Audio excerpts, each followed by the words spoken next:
মূৰাৰ চকুপানী আৰু দেউতাৰ কপালৰ ঘাম কোন দেশৰ মাটিত পৰি পৰে।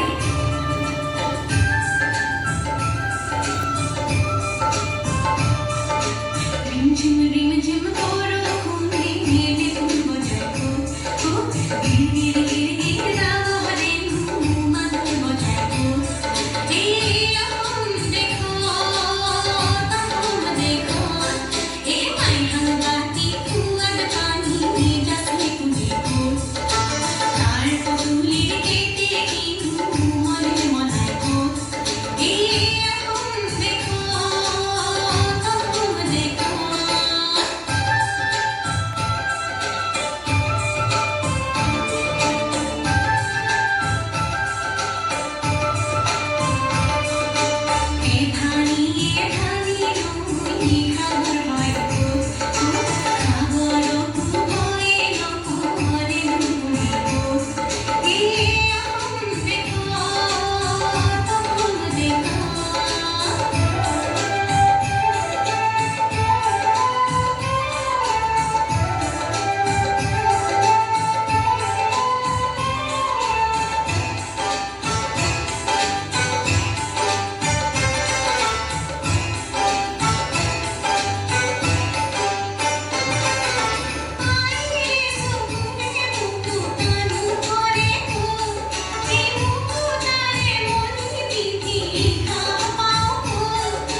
ৰিমঝিম ৰিমঝিম বড়